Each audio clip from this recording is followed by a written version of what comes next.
good about managing my screen time. But when the whole TikTok ban happened in January, it was very like, oh, if the ship's going down, I'm going with it. So I took off all of my screen time limits. Like I used to have these limits that I would set for each app. And I was like, okay, I'll allow myself like a total of 2 hours on this app, a total of like 4 hours on this app, blah, blah, blah, everything, right?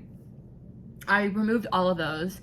And then like 24 hours before the expected ban, I just doom scrolled. Completely unchecked. Just, I'm talking nonstop to the point where like I had it on auto scroll. So I would just put my phone down and I would just hear it as I was doing things. My screen time, like the day before the TikTok ban happened, before it went away for like less than 12 hours, my screen time was like 18 hours. It was insane. I was just trying to soak up everything. And I don't know what happened. I don't know what I unleashed in myself, because I, for some reason, cannot put my phone down ever since. I'm usually pretty good. Like before that, my screen time, I had gotten it down to about 4 to 6 hours a day, which for someone who not only consumes social media, but also does social media and edits in app, that meant those 4 to 6 hours meant I was only ever actually scrolling on social media for like an hour total, which I think is pretty good.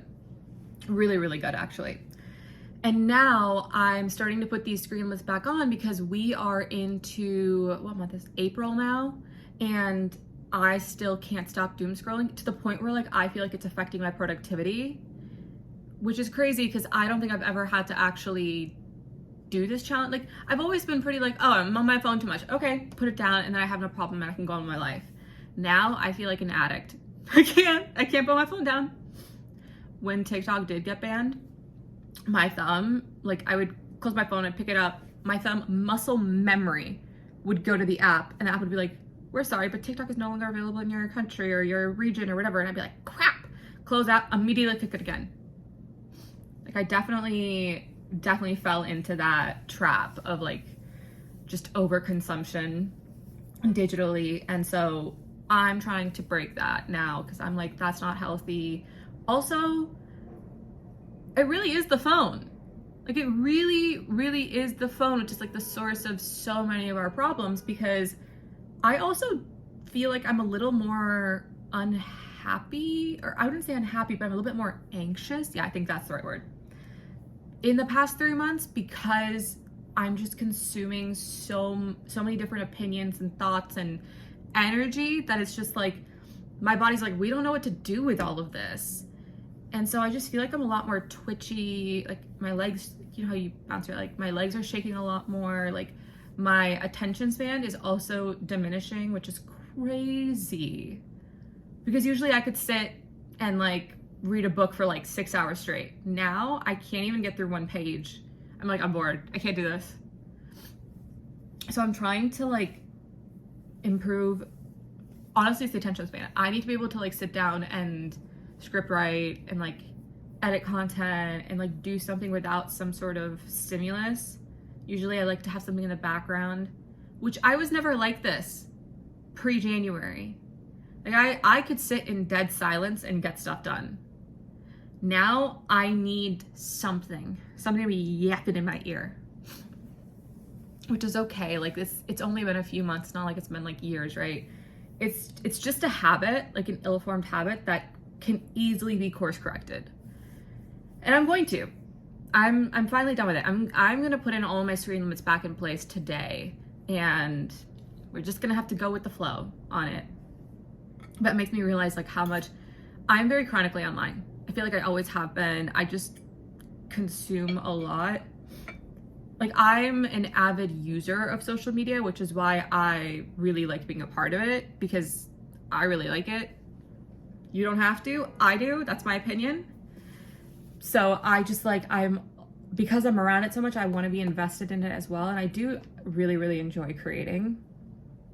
I think it scratches like every itch in my brain when I create. So I'd have no problem with being a consumer, because you kind of have to know what's going on in order to like create or talk about things or whatnot, right? especially now that I'm starting all of this personality stuff where like I'm talking to you guys. In the past, I would always just do skits and then that was it. Like I never really had a back and forth with you guys. So it just feels like that much more important that I kind of know what's going on so that I can kind of like address or acclimate or, you know, just it's good to know what's going on in the world sometimes. But I don't remember what I started this conversation for. Oh yes, the phone, the screen time.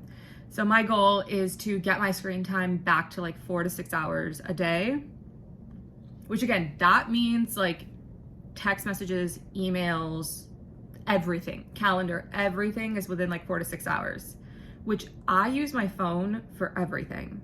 So I'm not entirely sure how if useful that's gonna be. Like keep in mind, filming this right now is on my phone. So this is also going towards my screen time. I might have to like recalibrate. I might have to just actually limit the apps that I scroll on.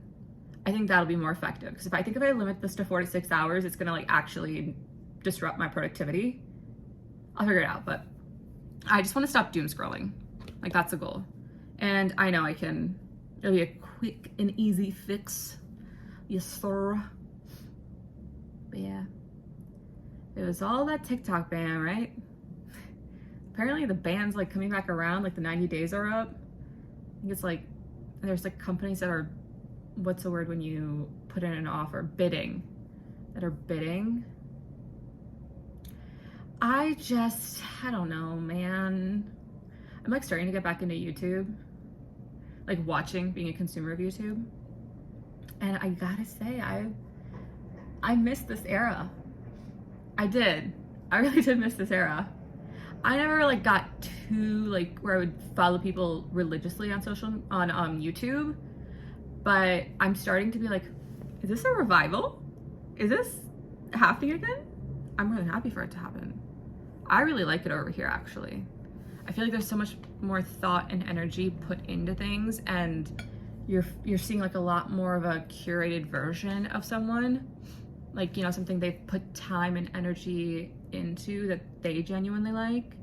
Where TikTok is great, but it's very like in the moment, quick and easy, like scrappy, and it's very like, I thought this was funny, post. And then it's, I don't know, it's good for like quick scratch of that brain, but I feel like the longer form content is like, oh, I think I'm like actually starting to kind of understand this person and like what they like, what they don't like. Relatability. I think it establishes more relatability if you can find your crowd. Yeah. I was sitting on my phone right here. I've just finished my breakfast. I was sitting here and the time limit for TikTok went off and I was like, it's not even noon. Oh my God. What am I gonna do for the rest of the day? It's literally not even noon. So now I'm just gonna have to sit here with my thoughts and have some self-control and not open that app until I'm ready to like post content or film content or something. I usually do all of my like posting on TikTok at night at the end of the day, because then I think in the earlier part of the day, I'm just not usually very chatty. I'm very like, I like to start my day peacefully. I like the first like 1 or 2 hours just to be me. I don't want to talk to anyone. I don't want to do anything. And then after that, I'm just so busy with errands and trying to like get stuff done and being productive, answering emails or answering text messages from like people who are like, hey, do you want to do this? Do you want to do that? Do you want to go to this event? And I'm very fortunate that that is part of my life. But I do also really like these moments where I just sit here and I chat. It feels like a verbal diary. I actually think this might be more effective than my actual journal. Because when I journal, I've journaled since 2021, like every single day. Well, I mean, there's been like a few moments where I missed some, but like for pretty much like almost every single day. I'd say of the last 4 years, I've probably journaled 80% of that time. And never really felt like it did too much. I'd sit there and be like, okay, this is everything I already knew. Now I'm just documenting it. But this, I feel like I just let my brain run, and then I'm like, oh.